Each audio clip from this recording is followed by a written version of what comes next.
Cooperative union के president श्रीमान Dilip Sanghani, doctor Chandrapal Singh Yadav, देश के कोने कोने से जुड़े कोऑपरेटिव यूनियन के सभी सदस्य, हमारे किसान भाई बहन, अन्य महानुभाव, देवी और सज्जनों,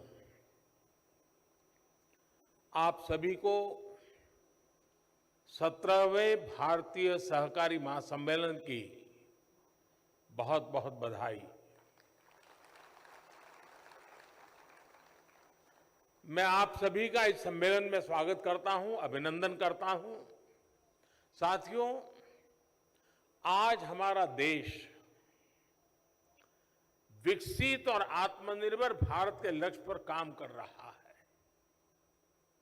और मैंने लाल किले से कहा है, हमारे हर लक्ष्य की प्राप्ति के लिए सबका प्रयास आवश्यक है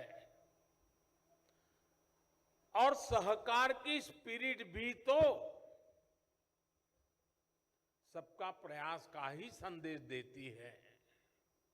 आज अगर हम दूध उत्पादन में विश्व में नंबर 1 है तो इसमें डेयरी कोऑपरेटिव्स का बहुत बड़ा योगदान है। भारत अगर दुनिया के सबसे बड़े चीनी उत्पादक देशों में से एक है तो इसमें भी सहकारिता का बड़ा योगदान है। देश के बहुत बड़े हिस्से में कोऑपरेटिव्स छोटे किसानों का बहुत बड़ा संबल बनी है। आज डेयरी जैसे सहकारी क्षेत्र में लगभग 60% भागीदारी हमारी माताओं बहनों की है। इसलिए जब विकसित भारत के लिए बड़े लक्ष्यों की बात आई तो हमने सहकारिता को एक बड़ी ताकत देने का फैसला किया। हमने पहली बार, जिसका भी अमित भाई ने विस्तार से वर्णन किया, पहली बार सहकारिता के लिए अलग मंत्रालय बनाया, अलग बजट का प्रावधान किया। आज कोऑपरेटिव्स को वैसी ही सुविधाएं, वैसा ही प्लेटफॉर्म उपलब्ध कराया जा रहा है जैसा कॉरपोरेट सेक्टर को मिलता है। सहकारी समितियों की ताकत बढ़ाने के लिए उनके लिए टैक्स की दरों को भी कम किया गया है। सहकारिता क्षेत्र से जुड़े जो मुद्दे वर्षों से लंबित थे, उन्हें तेज गति से सुलझाया जा रहा है। हमारी सरकार ने सहकारी बैंकों को भी मजबूती दी है। सहकारी बैंकों को नई ब्रांच खोलनी हो, लोगों के घर पहुंचकर बैंकिंग सेवा देनी हो, इसके लिए नियमों को आसान बनाया गया है। साथियों, इस कार्यक्रम से इतनी बड़ी संख्या में हमारे किसान भाई बहन जुड़े हैं। बीते 9 वर्षों में जो नीतियां बदली हैं, निर्णय लिए गए हैं, उनसे क्या बदलाव आया है, ये आप अनुभव कर रहे हैं। आप याद कीजिए, 2014 से पहले अक्सर किसानों की मांग क्या होती थी? किसान कहते थे कि उन्हें सरकार की मदद बहुत कम मिलती है और जो थोड़ी सी मदद भी मिलती थी वो बिचौलियों के खाते में जाती थी। सरकारी योजनाओं के लाभ से देश के छोटे और मझले किसान वंचित ही रहते थे। पिछले 9 वर्षों में ये स्थिति बिल्कुल बदल गई है। आज देखिए, करोड़ों छोटे किसानों को पीएम किसान सम्मान निधि मिल रही है और कोई बिचौलिया नहीं, कोई फर्जी लाभार्थी नहीं। बीते 4 वर्षों में इस योजना के तहत 2.5 लाख करोड़ रुपए, आप सब सहकारी क्षेत्र का नेतृत्व करने वाले लोग हैं, मैं आशा करूंगा कि इन आंकड़ों पर आप गौर करेंगे। 2.5 लाख करोड़ रुपए सीधे किसानों के बैंक खातों में भेजे गए हैं। ये कितनी बड़ी रकम है, इसका अंदाजा आप एक और आंकड़े से अगर मैं तुलना करूंगा तो आप आसानी से लगा सकेंगे। 2014 से पहले के 5 वर्षों के कुल कृषि बजट ही मिला दें, 5 साल का एग्रीकल्चर बजट, तो वो 90,000 करोड़ रुपए से कम था। 90,000 से कम, यानी तब पूरे देश के कृषि व्यवस्था पर जितना खर्च तब हुआ, उसका लगभग 3 गुना हम सिर्फ एक स्कीम यानी पीएम किसान सम्मान निधि पर खर्च कर चुके हैं। साथियों, दुनिया में निरंतर महंगी होती खादों, केमिकल्स का बोझ किसानों पर ना पड़े, इसकी भी गारंटी, और ये मोदी की गारंटी है, केंद्र की भाजपा सरकार ने आपको दी है। आज किसान को यूरिया बैग, एक बैग का करीब करीब 270 रुपये से भी कम कीमत पर यूरिया की बैग मिल रही है। यही बैग बांग्लादेश में 720 रुपये में, पाकिस्तान में 800 रुपये में, चीन में 2100 रुपये में, और भाइयों बहनों, अमेरिका जैसे विकसित देश में इतना ही यूरिया 3,000 रुपये से अधिक में किसानों को मिल रहा है।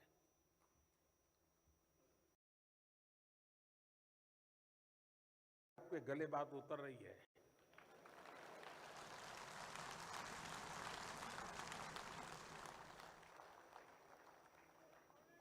जब तक ये फर्क समझेंगे नहीं हम,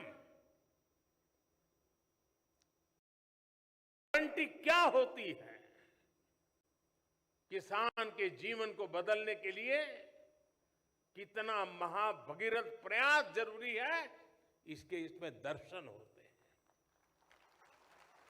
कुल मिलाकर अगर देखें तो बीते 9 वर्षों में सिर्फ फर्टिलाइजर सब्सिडी पर, सिर्फ सब्सिडी फर्टिलाइजर की मैं बात कर रहा हूं, भाजपा सरकार ने 10 लाख करोड़ से अधिक रुपए खर्च किए हैं। इससे बड़ी गारंटी क्या होती है भाई? साथियों, किसानों को उनकी फसल की उचित कीमत मिले, इसे लेकर हमारी सरकार शुरू से बहुत गंभीर रही है। पिछले 9 साल में एमएसपी को बढ़ाकर एमएसपी पर खरीदकर 15 लाख करोड़ रुपए से ज्यादा किसानों को दिए गए हैं। यानी हिसाब लगाएं तो हर वर्ष केंद्र सरकार आज 6.5 लाख करोड़ रुपए से अधिक खेती और किसानों पर खर्च कर रही है, जिसका मतलब है कि प्रति वर्ष हर किसान तक सरकार औसतन 50,000 रुपये किसी न किसी रूप में उसे पहुंचा रही है। भाजपा सरकार में किसानों को अलग अलग तरह से हर साल 50,000 रुपया मिलने की गारंटी है। ये मोदी की गारंटी है और मैं जो किया है वो बता रहा हूं, वादे नहीं बता रहा हूं। साथियों, किसान हितैषी अप्रोच को जारी रखते हुए कुछ दिन पहले एक और बड़ा निर्णय लिया गया है।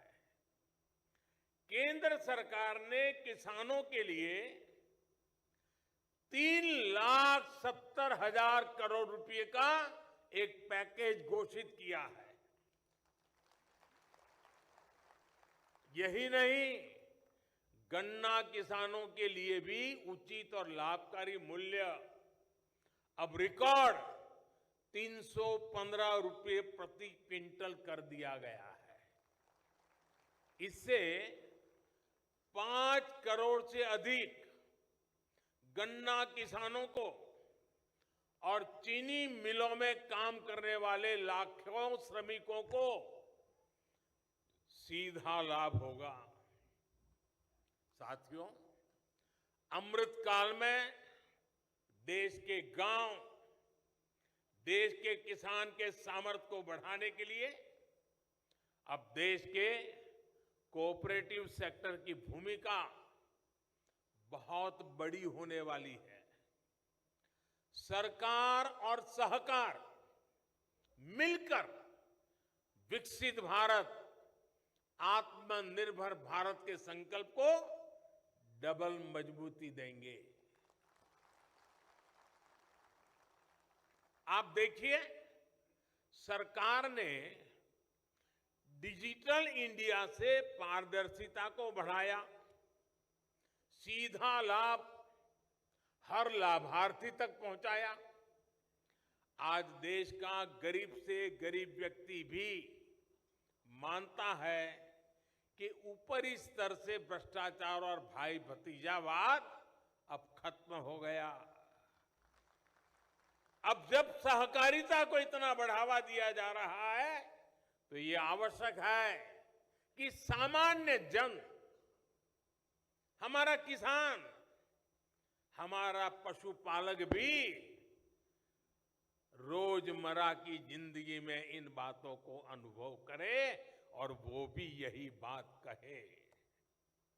ये आवश्यक है कि सहकारी सेक्टर पारदर्शिता का, करप्शन रहित गवर्नेंस का मॉडल बने।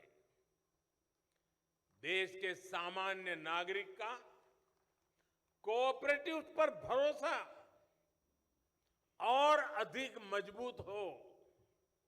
इसके लिए आवश्यक है कि जितना संभव हो डिजिटल व्यवस्था को सहकारिता में बढ़ावा मिले। कैश लेन देन पर निर्भरता को हमें खत्म करना है। इसके लिए अगर आप अभियान चलाकर प्रयास करेंगे और आप सब सहकारी क्षेत्र के लोग, मैंने आपका एक बहुत बड़ा काम कर दिया है, मंत्रालय बना दिया। अब आप मेरा एक बड़ा काम कर दीजिए, डिजिटल की तरफ जाना, कैशलेस, पूरा ट्रांसपेरेंसी। अगर हम सब मिलकर के प्रयास करेंगे तो जरूर तेजी से सफलता मिलेगी। आज भारत की पहचान दुनिया में अपनी डिजिटल लेन देन के लिए होती है। ऐसे में सहकारी समितियां, सहकारी बैंकों को भी इसमें अब अग्रणी रहना होगा। इससे ट्रांसपेरेंसी के साथ साथ मार्केट में आपकी एफिशिएंसी भी बढ़ेगी और बेहतर प्रतिस्पर्धा भी संभव हो सकेगी। साथियों, प्राथमिक स्तर की सबसे अहम सहकारी समिति यानी पैक्स अब पारदर्शिता और आधुनिकता का मॉडल बनेगी। मुझे बताया गया है कि अभी तक 60,000 से ज्यादा पैक्स का कंप्यूटराइजेशन हो चुका है और इसके लिए मैं आपको बधाई देता हूं। लेकिन बहुत आवश्यक है कि सहकारी समितियां भी अपना काम और बेहतर करें, टेक्नोलॉजी के प्रयोग पर बल दें। जब हर स्तर की सहकारी समितियां कोर बैंकिंग जैसी व्यवस्था अपनाएंगी, जब सदस्य ऑनलाइन ट्रांजैक्शन को 100% स्वीकार करेंगे, तो इसका देश को बहुत बड़ा लाभ होगा। साथियों, आज आप ये भी देख रहे हैं कि भारत का निर्यात, एक्सपोर्ट लगातार नए रिकॉर्ड बना रहा है। मेक इन इंडिया की चर्चा भी आज पूरी दुनिया में हो रही है। ऐसे में आज सरकार का प्रयास है कि सहकारिता भी इस क्षेत्र में अपना योगदान बढ़ाए। इसी उद्देश्य के साथ आज हम मैन्युफैक्चरिंग से जुड़ी सहकारी समितियों को विशेष रूप से प्रोत्साहित कर रहे हैं। उनके लिए टैक्स को भी अब बहुत कम किया गया है। सहकारिता सेक्टर निर्यात बढ़ाने में भी बड़ी भूमिका निभा रहा है। डेयरी सेक्टर में हमारे कोऑपरेटिव बहुत शानदार काम कर रहे हैं। मिल्क पाउडर, बटर और घी आज बड़ी मात्रा में एक्सपोर्ट हो रहा है। अब तो शायद हनी में भी प्रवेश कर रहे हैं। हमारे गांव देहात में सामर्थ्य की कमी नहीं है, बल्कि संकल्पबद्ध होकर हमें आगे बढ़ना है।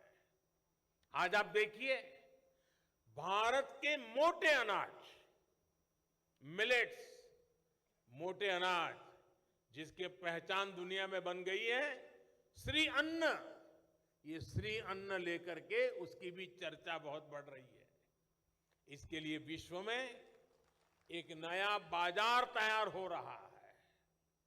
और मैं तो अभी अमेरिका गया था, तो राष्ट्रपति जी ने जो भोज रखा था, उसमें भी ये मोटे अनाज को श्री अन्न की वैरायटी रखी थी।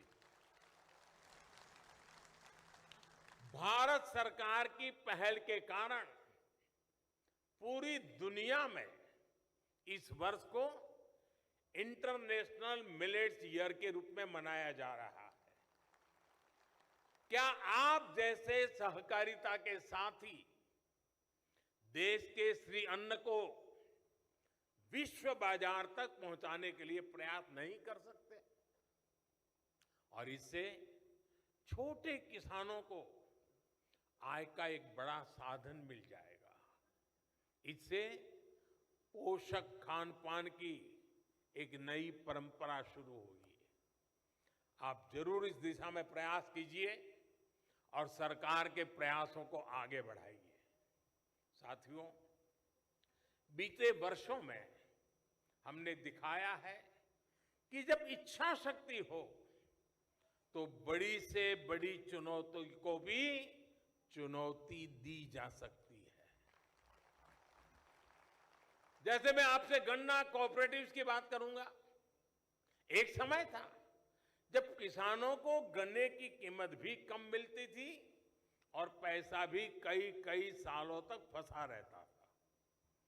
गन्ने का उत्पादन ज्यादा हो जाए तो भी किसान दिक्कत में, और गन्ने का उत्पादन कम हो तो भी किसान की परेशानी बढ़ती थी। ऐसे में गन्ना किसानों का कोऑपरेटिव्स पर भरोसा ही समाप्त हो रहा था। हमने इस समस्या के स्थायी समाधान पर फोकस किया।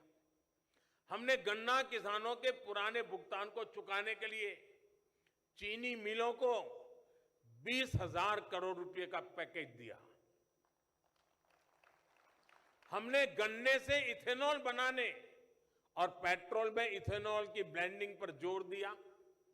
आप कल्पना कर सकते हैं, बीते 9 साल में 70,000 करोड़ रुपए का इथेनॉल चीनी मिलों से खरीदा गया है।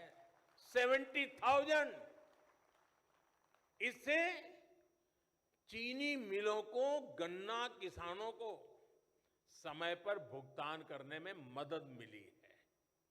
पहले गन्ने के ज्यादा दाम देने वाले पर जो टैक्स लगा करता था, उसे भी हमारी सरकार ने खत्म कर दिया है।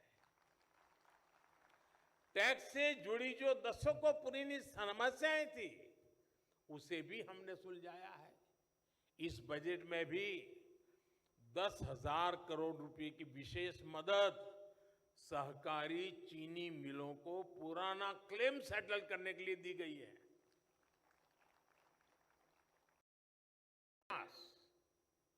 शुगर केन सेक्टर में स्थायी बदलाव ला रहे हैं।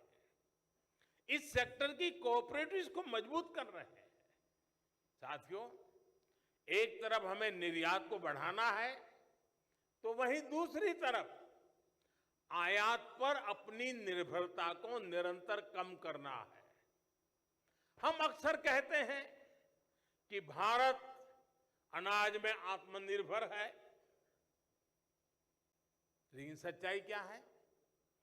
केवल गेहूं, धान और चीनी में आत्मनिर्भरता काफी नहीं है।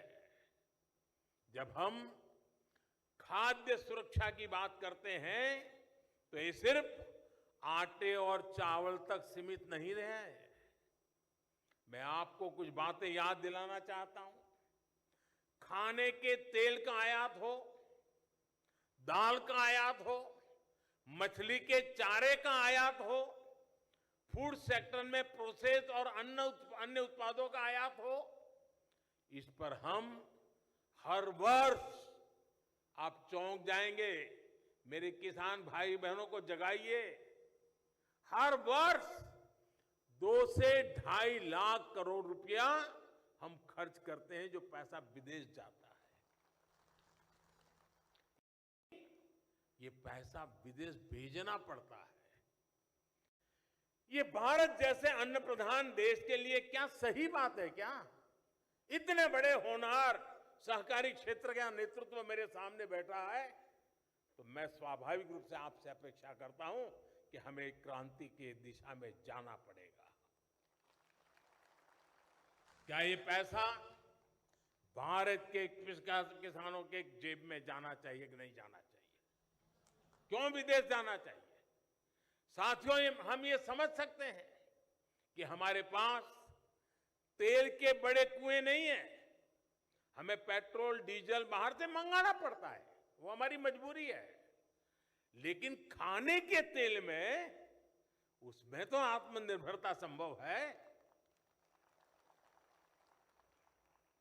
आपको जानकारी होगी कि केंद्र सरकार ने इसके लिए मिशन मोड में काम किया है। जैसे एक मिशन पाम ऑयल शुरू किया है, पामोलिन की खेती, पामोलिन का तेल उसे उपलब्ध हो।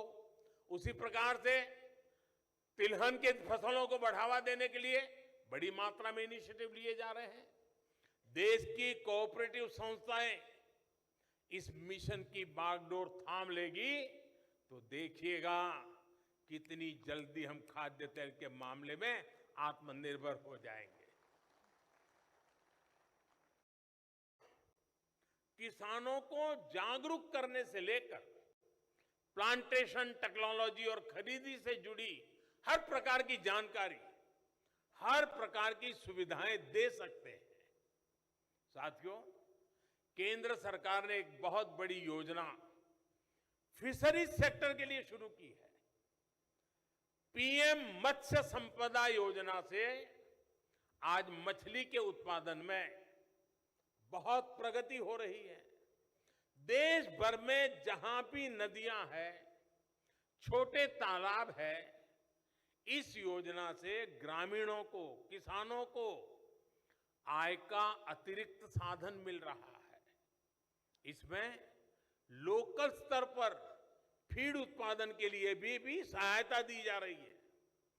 आज 25,000 से ज्यादा सहकारी समितियां फिशरीज सेक्टर में काम कर रही है। इससे फिश प्रोसेसिंग, फिश ड्राइंग और fish curing, fish storage, fish Canning, fish transport, ऐसे अनेक काम उनको आज ऑर्गेनाइज वे में बल मिल रहा है।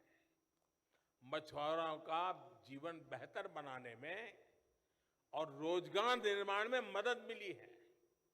पिछले 9 वर्षों में इनलैंड फिशरीज में भी 2 गुनी वृद्धि हुई है। और जैसे हमने सहकारिता मंत्रालय अलग बनाया, उससे एक नई ताकत खड़ी हुई है, वैसे ही लंबे समय से एक मांग थी देश को फिशरीज के लिए अलग मंत्रालय बनाना चाहिए, वो भी हमने बना दिया। उसकी भी अलग बजट की व्यवस्था की और उस क्षेत्र के परिणाम नजर आने लगे हैं। इस अभियान को सहकारिता सेक्टर और विस्तार कैसे दे सकता है, इसके लिए आप सभी साथी आगे आए, यही मेरी आपसे अपेक्षा है।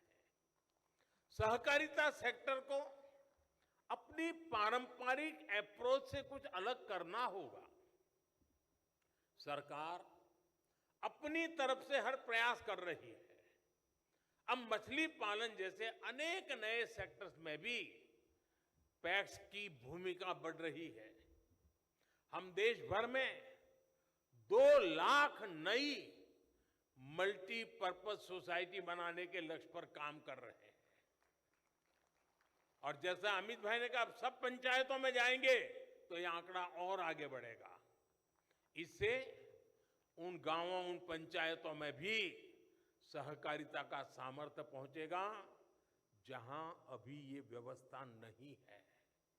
साथियों, बीते वर्षों में हमने किसान उत्पादक संघों यानी एफपीओस, उसके निर्माण पर भी विशेष बल दिया है।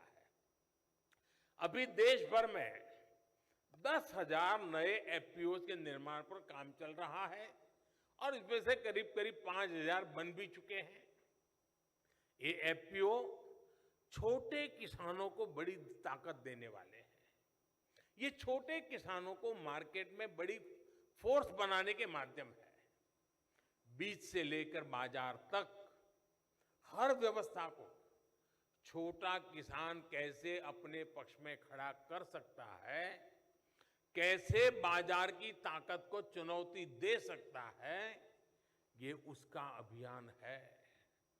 सरकार ने पैक्स के द्वारा भी एफपीओ बनाने का निर्णय लिया है। इसलिए सहकारी समितियों के लिए इस क्षेत्र में अपार संभावनाएं हैं। साथियों, कोऑपरेटिव सेक्टर किसान की आय बढ़ाने वाले दूसरे माध्यमों को लेकर सरकार के प्रयासों को भी ताकत दे सकते हैं। शहद का उत्पादन हो, ऑर्गेनिक फूड हो, खेत की मेड़ पर सोलर पैनल लगाकर अन्नदाता ऊर्जादाता बनाने का अभियान हो, बिजली पैदा करने का अभियान हो, सॉइल की टेस्टिंग हो, सहकारिता सेक्टर का सहयोग बहुत आवश्यक है। साथियों, आज केमिकल मुक्त खेती, नेचुरल फार्मिंग सरकार की प्राथमिकता है। और मैं भी दिल्ली की उन 2 बेटियों को बधाई देता हूं कि उन्होंने अपने दिल को झकझोर दिया। धरती मां पुकार पुकार करके कह रही है कि मुझे मत मारो। बहुत उत्तम तरीके से नाट्य मंचन के द्वारा उन्होंने हमें जगाने का प्रयास किया है। मैं तो चाहता हूं हर कोऑपरेटिव संस्था इस प्रकार की एक टोली तैयार करें, जो टोली हर गांव में इस प्रकार से मंचन करे, लोगों को जगाएं। हाल में ही एक बहुत बड़ी योजना पीएम प्रमाण को स्वीकृति दी गई है। पीएम प्रणाम। लक्ष्य ये कि ज्यादा से ज्यादा किसान केमिकल मुक्त खेती अपनाएं। इसके तहत वैकल्पिक खादों, ऑर्गेनिक खाद के उत्पादन पर बल दिया जाएगा। इससे मिट्टी भी सुरक्षित होगी और किसानों की लागत भी कम होगी। इसमें सहकारिता से जुड़े संगठनों का योगदान बहुत अहम है। मेरा सभी सहकारी संगठनों से आग्रह है कि इस अभियान के साथ ज्यादा से ज्यादा जुड़िए। आप तय कर सकते हैं कि अपने जिले के 5 गांवों को केमिकल मुक्त खेती के लिए 100% हम करके रहेंगे। 5 गांव, और उन 5 गांवों में किसी भी खेत में 1 ग्राम भी केमिकल का प्रयोग नहीं होगा, ये हम सुनिश्चित कर सकते हैं। इससे पूरे जिले में इसको लेकर जागरूकता बढ़ेगी, सबका प्रयास बढ़ेगा। साथियों, एक और मिशन है जो केमिकल मुक्त खेती और अतिरिक्त आय दोनों सुनिश्चित कर रहा है। ये है गोबर धन योजना। इसके तहत देश भर में वेस्ट से वेल्थ बनाने का काम किया जा रहा है। गोबर से, कचरे से बिजली और जैविक खाद बनाने का ये बहुत बड़ा माध्यम बनता जा रहा है। सरकार ऐसे प्लांट्स का एक बहुत बड़ा नेटवर्क आज तैयार कर रही है। देश में अनेक बड़ी बड़ी कंपनियों ने 50 से ज्यादा बायोगैस प्लांट तैयार किए हैं। गोवर्धन प्लांट्स के लिए सहकारी समितियों को भी आगे आने की आवश्यकता है।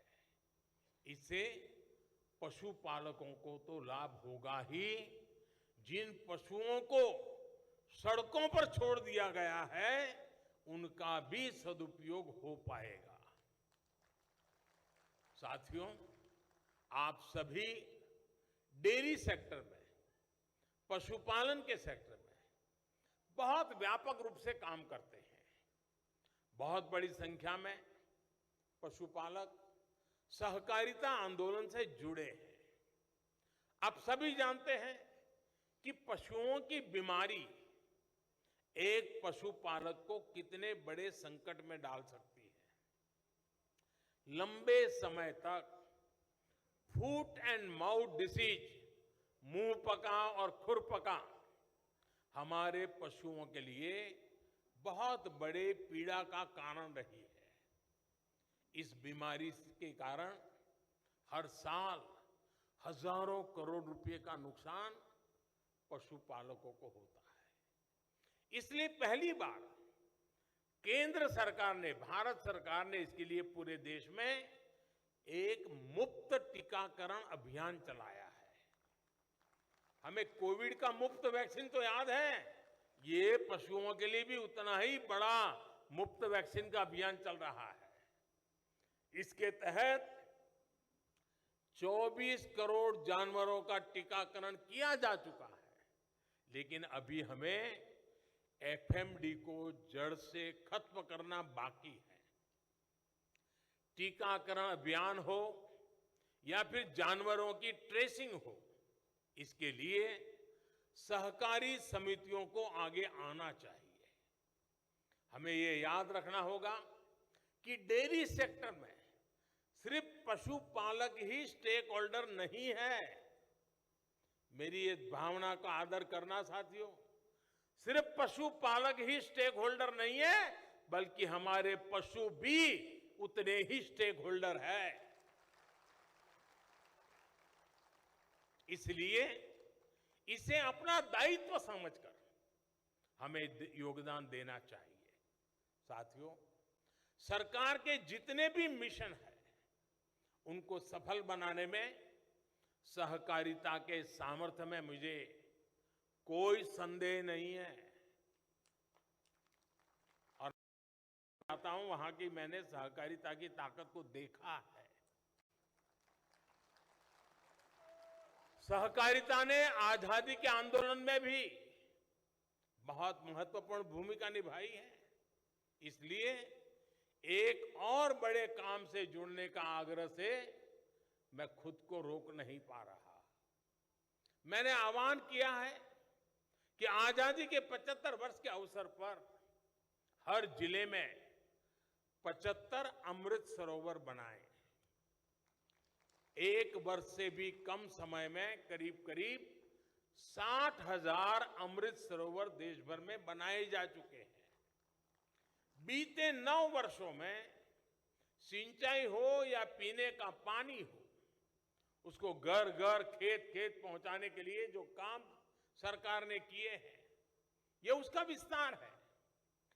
ये पानी के स्रोत बढ़ाने का रास्ता है ताकि किसानों को, हमारे पशुओं को पानी की कमी ना आए। इसलिए सहकारी सेक्टर से जुड़े साथियों को भी इस पावन अभियान से जरूर जुड़ना चाहिए। आपकी किसी भी क्षेत्र की सहकारिता में एक्टिविटी हो, लेकिन आपकी क्षमता के अनुसार आप तय कर सकते हैं कि हमारी मंडली है, 1 तालाब बनाएगी, 2 बनाएगी, 5 बनाएगी, 10 बनाएगी। लेकिन हम पानी की दिशा में काम करें, गांव-गांव में अमृत सरोवर बनेंगे तो भावी पीढ़ियां हमें बहुत आभार के साथ याद करेगी। आज जो हमें पानी उपलब्ध हो रहा है ना, वो हमारे पूर्वजों के प्रयासों का परिणाम है। हमें हमारी भावी संतानों के लिए, उनके लिए भी हमें कुछ छोड़ के जाना है। पानी से जुड़ा ही एक और अभियान पर ड्रॉप मोर क्रॉप का है। स्मार्ट सिंचाई को हमारा किसान कैसे अपनाए, इसके लिए जागरूकता बहुत आवश्यक है। ज्यादा पानी ज्यादा फसल की गारंटी नहीं है। माइक्रो इरिगेशन का कैसे गांव-गांव तक विस्तार हो, इसके लिए सहकारी समितियों को अपनी भूमिका का भी विस्तार करना होगा। केंद्र सरकार इसके लिए बहुत मदद दे रही है, बहुत प्रोत्साहन दे रही है।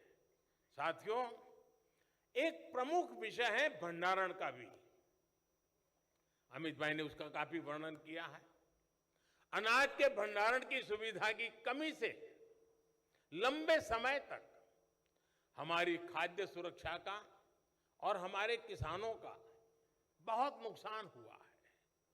आज भारत में हम जितना अनाज पैदा करते हैं, उसका 50% से भी कम हम स्टोर कर सकते हैं। अब केंद्र सरकार दुनिया की सबसे बड़ी भंडारण योजना लेकर आई है। बीते अनेक दशकों में देश में जो भी काम, उसका परिणाम क्या हुआ? करीब करीब 1400 लाख टन से अधिक की भंडारण क्षमता हमारे पास है। आने वाले 5 वर्ष में इसका 50% यानी लगभग 700 लाख टन की नई भंडारण क्षमता बनाने का हमारा संकल्प है। ये निश्चित रूप से बहुत बड़ा काम है जो देश के किसानों का सामर्थ्य बढ़ाएगा, गांवों में नए रोजगार बनाएगा। गांवों में खेती से जुड़े इंफ्रास्ट्रक्चर के लिए पहली बार 1 लाख करोड़ रुपए का स्पेशल फंड भी हमारी सरकार ने बनाया है। मुझे बताया गया है कि इसके तहत बीते 3 वर्षों में 40,000 करोड़ रुपए का निवेश हो चुका है। इसमें बहुत बड़ा हिस्सा सहकारी समितियों का है, पैक्स का है। फार्म गेट इंफ्रास्ट्रक्चर के निर्माण में, कोल्ड स्टोरेज जैसी व्यवस्थाओं के निर्माण में सहकारी सेक्टर को और अधिक प्रयास करने की आवश्यकता है। साथियों, मुझे विश्वास है नए भारत में सहकारिता देश की आर्थिक धारा का सशक्त माध्यम बनेगी।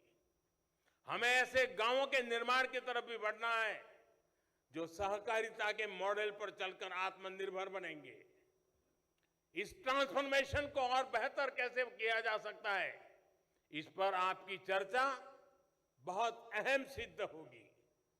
कोऑपरेटिव्स में भी कोऑपरेशन को और बेहतर कैसे बनाएं, आप इस पर भी जरूर चर्चा करिए। कोऑपरेटिव्स को राजनीति के बजाय समाज नीति और राष्ट्र नीति का वाहक बनना चाहिए। मुझे विश्वास है आपके सुझाव देश में सहकार आंदोलन को और मजबूती देंगे, विकसित भारत के लक्ष्य की प्राप्ति में मदद करेंगे। एक बार फिर आप सबके बीच आने का अवसर मिला, आनंद हुआ। मेरी तरफ से भी आपको बहुत बहुत शुभकामनाएं देता हूं। धन्यवाद।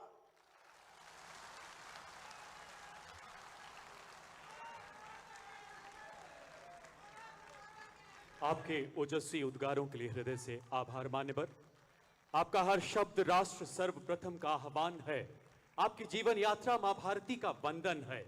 आपके नेतृत्व की प्रबलता में, आपकी वाणी की दिव्यता में विश्व मंच पर पुनः विश्व गुरु सा उभरता हिंदुस्तान नजर आता है।